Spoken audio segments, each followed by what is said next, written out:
Perkenalkan, nama saya Fatima Azahra. Saya selaku anak menantu dari mantan Bupati Cirebon, ya, Bapak Sunjaya dan Ibu Ayu. Ini adik kami tercinta, namanya Ramadhani Purwadisastra. ya.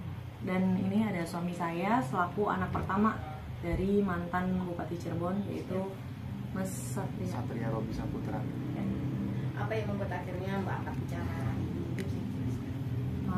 Sebenarnya gini ya, saya mewakili keluarga.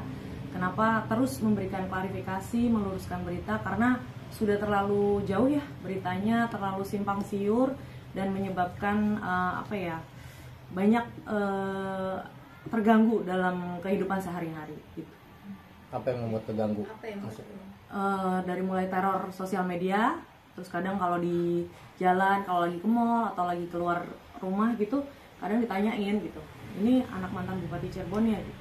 Kalau di tahun 2016 sendiri itu gimana, Mas Ramadhan ini terlibat nggak sih sebenarnya itu? Mungkin bisa diceritain. Mas Ya. Jadi saya perjelas sedikit. Saya itu kelahiran 2004 bulan Oktober tanggal 15. Dan kejadian itu 2016. Berarti pada saat itu saya tuh umurnya masih sekitar 11 tahun.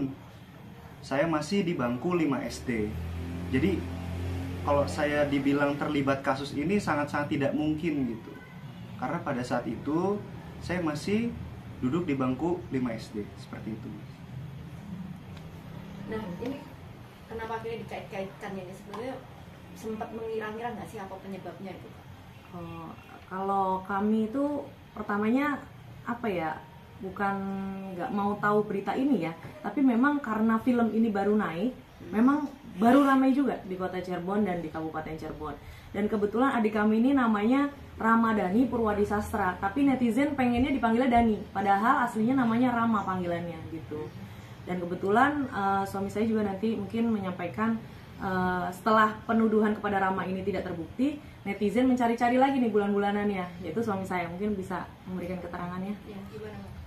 Terima kasih kepada rekan-rekan media. Sebelumnya nama saya adalah Satria Robi Saputra. Saya adalah kakak sulung, kakak pertama daripada Ramadhani Purwadisastra.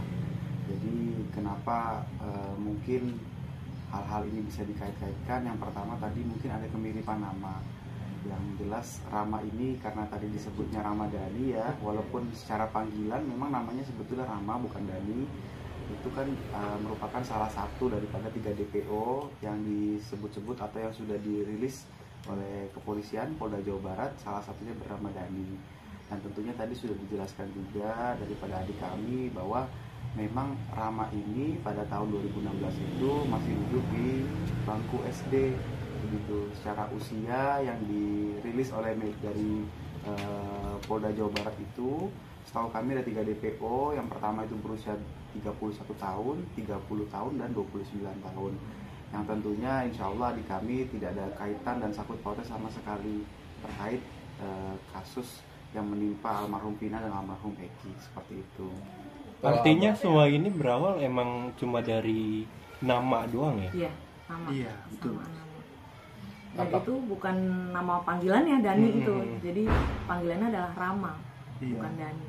Terus juga karena ada beberapa akun media ya yang di TikTok maupun Instagram itu menggiring opini bahwa Dani ini nih anak pejabat besar gitu Iya, loh, betul. anak pejabat petinggi gitu, Iya. petinggi di Cirebon. Nah disangkut pautkanlah saya ini kebetulan namanya Dani, terus katanya petinggi di Cirebon disangkut pautin sama mama papa, seperti itu. Nggak melaporkan ke netizen ini kan?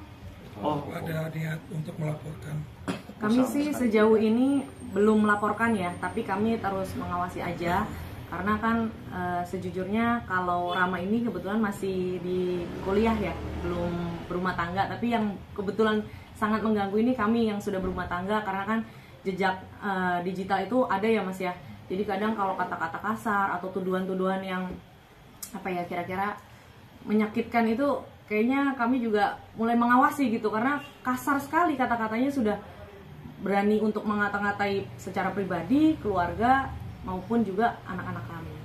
Kalau dari Mas Satria sendiri tahun 2016 itu ikut dalam geng motor tersebut, ada kan tuduhannya ke adenya nggak dapet nih ke abangnya, itu gimana bang? Yang pertama yang harus saya klarifikasi di sini pada rekan-rekan media adalah dari nama ya, karena ini awal mulanya itu kan cocok logi netizen soal nama.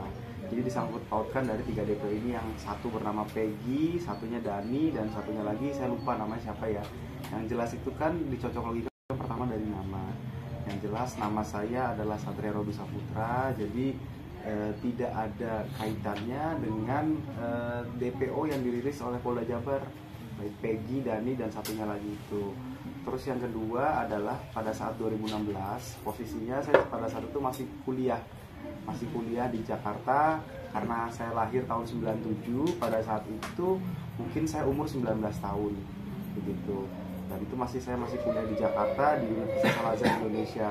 Nah itu netizen juga bertanya-tanya kenapa kok pada 2016 itu bahkan ada yang mengkait-kaitkan pernah cuti kuliah gitu. Nah, jadi ada yang jangan-jangan pada saat cuti kuliah ini kabur dan sebagainya gitu ya. Itu juga saya perjelas lagi, karena pada saat 2016 itu saya dengan istri itu menikah di bulan November tanggal 20 2016. Jadi memang saya mengambil cuti kuliah pada saat itu, bukan dikait-kaitkan dengan adanya pelarian daripada DPO pada saat kasus almarhum Vina dan almarhum Eki seperti itu.